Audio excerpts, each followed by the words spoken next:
మాడుగుల గ్రామ ప్రజలకు గ్రామ పంచాయతీ వారి ముఖ్య విజ్ఞప్తి.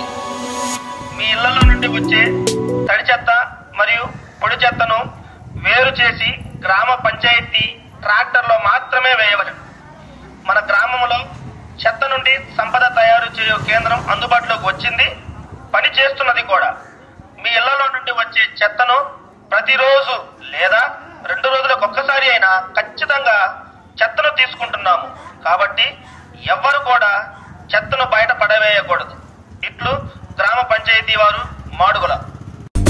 స్వచ్ఛాంధ్ర స్వచ్ఛాంధ్ర స్వచ్ఛాంధ్ర స్వచ్ఛాంధ్ర స్వచ్ఛాంధ్ర స్వచ్ఛాంధ్ర స్వచ్ఛమైన మనసుంటే స్వచ్ఛాంధ్ర, స్వచ్ఛమైన మనసుంటే స్వచ్ఛాంధ్ర.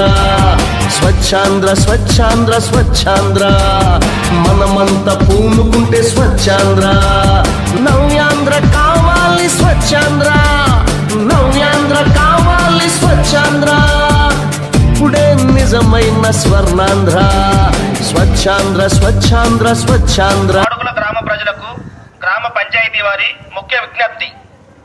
మీ ఇళ్లలో నుండి వచ్చే తడి చెత్త మరియు పొడి చెత్తను వేరు చేసి గ్రామ పంచాయతీ ట్రాక్టర్లో మాత్రమే వేయవలెను. మన గ్రామంలో చెత్త నుండి సంపద తయారు చేయు కేంద్రం అందుబాటులోకి వచ్చింది, పని చేస్తున్నది కూడా. మీ ఇళ్లలో నుండి వచ్చే చెత్తను ప్రతిరోజు లేదా 2 రోజులకు ఒక్కసారి అయినా ఖచ్చితంగా చెత్తను తీసుకుంటున్నాము. కాబట్టి ఎవ్వరు కూడా చెత్తను బయట పడవేయకూడదు. ఇట్లు గ్రామ పంచాయతీ వారు, మాడుగుల.